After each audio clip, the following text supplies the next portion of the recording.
Ave on my way to work, and I'll tell you, this is good. This is good because each day I wake up is quite a battle. Quite a battle. It seems, or it is exactly that way, that I discovered this secret, the secret that set me free. So when I come on here and I say, hey everybody, in 2009 I picked up the Bible and my goal was to prove to the world that it was a bunch of nonsense. Okay? So I picked up the Bible and I tried to tear it apart and prove to everyone that it was wrong. Well, eventually I came to this conclusion that the Bible had to be for me autobiographical. So I had to become not just Jesus, but all of the characters in the Bible. They all had to become for me myself. So I walk in the shoes of Moses, I walk in the shoes of Abraham, I walk in the shoes of Jesus, and I let those parables unfold in my life. So here's where the problem is. I grew up believing the way everyone else believed. When I came to this conclusion, my own interpretation of the Bible, which isn't my own, it's just another truth that I leveled up to. And I realized that the real truth is not a fairy tale or secular history. What it is, what the truth is that set me free is that I am the very I am that will lead myself out of Egypt.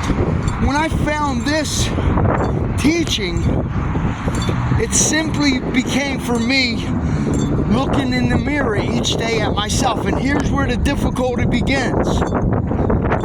I realized that the true meaning of the Bible is for me to look in the mirror at myself at all times. And I can't come outside of myself and point, well, my problem is there, my problem is there, my problem is her, my problem is him. No. I have to look at the man in the mirror and say, my problem is him. That man in the mirror is my problem. That man. And this problem, for me, if anyone can relate to this, is that I have my own list of insecurities. I have my own list of flaws, my own list of downfalls, my own list of problems, my own list. And each day as I stay focused on this list, I attempt to myself, which is ideal. But as I wake up, my partner or my cats or my neighbor or my boss or someone will go and do something or say something that is offensive, throw me off, make me angry. People do things and say things on a daily basis because they're not exactly where I am mentally. And as I realize that my daily job is a whole look in the mirror, that's my whole day, is just me gazing in the mirror at myself all day long. People love to do it. You see women do it. I see my sisters do it for 12 to 15 hours in a row. Looking in the mirror, playing with their hair. But in this world, in our culture, we've gotten bored with looking at ourselves in the mirror. And now we want to turn around from the mirror and face the world, and we say, that's wrong, and this is wrong, and this is wrong, and this is wrong, and that's wrong, and everything's wrong, and we want to fix everything because it's our responsibility. Those who can see past the ordinary life, the truth that lies behind the lies that people tell, people that can see this truth, they themselves to be responsible. So, if I see the sadness in someone's eyes, immediately you attempt to cheer, or try as a human being to cheer that person up, because you see them about to cry, you see them having a hard time. What do we do as human beings? Those of us that can see this sadness in someone's eyes and actually care. What can we say? What can we do? That's immediately what we think of, most of us. And we attempt to make them feel better. And that was my problem, thinking I could fix the world when I can only fix myself. So I'm spending all this wasting time trying to point my fingers at other people, and the whole time there's 3 pointing back at me.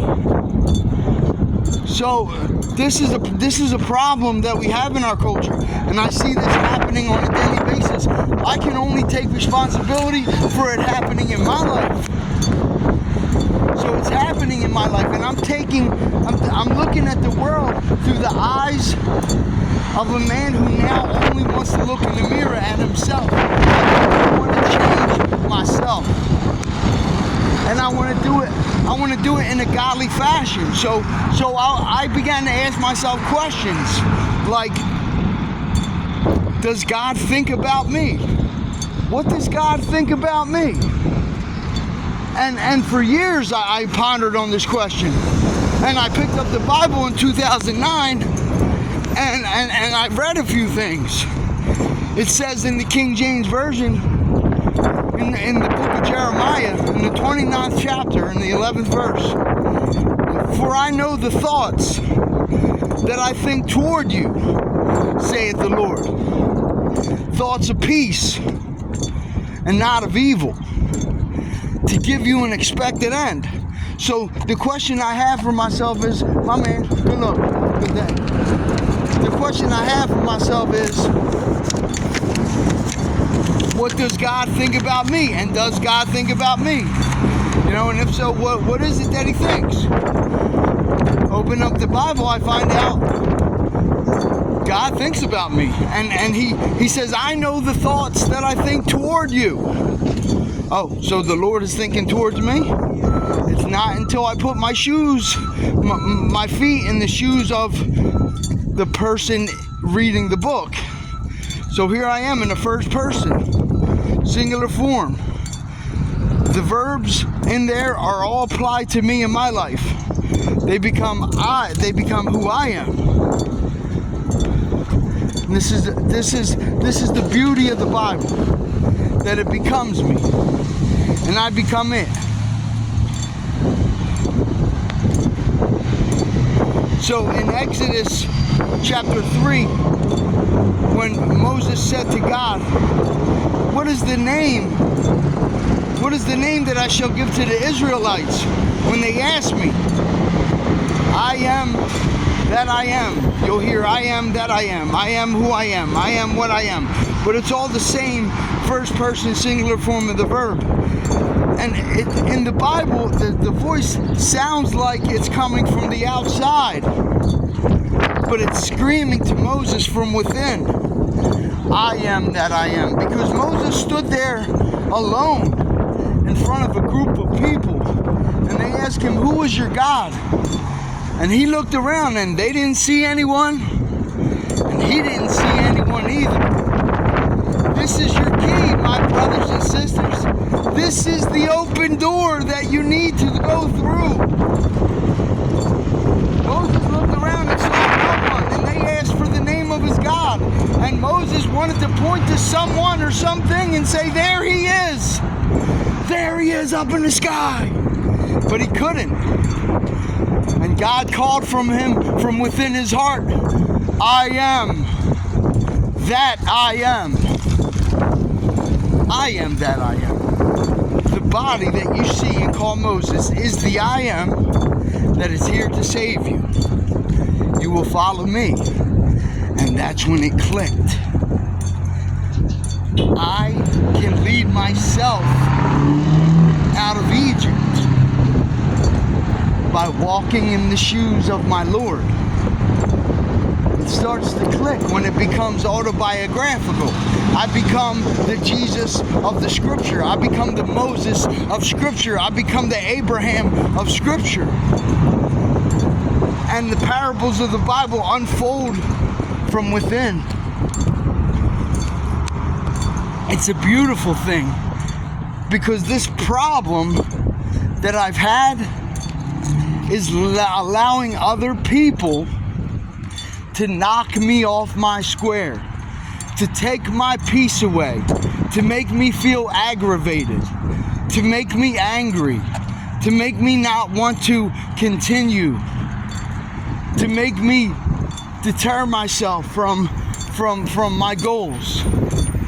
And on a daily basis, people will pester me. And now that I've found this secret, this truth, the whole world has turned on me. The whole universe has turned on me. Because when you find this truth, the real truth that will set you free, you'll notice all hell will break loose in your life. These were the moments when I could find out what it means to be in the world, but not of the world. In the world, but not of the world. So you walk, you go to work. Say you go to work today, and you're in a love mood, and you love life, and you get there, and it just so happens that your boss or one of your co-workers is in the worst of moods, and they're screaming and banging pots, rah rah rah, right? They're screaming, and they're screaming at you obscenities, and woosah. Don't allow this to affect you negatively.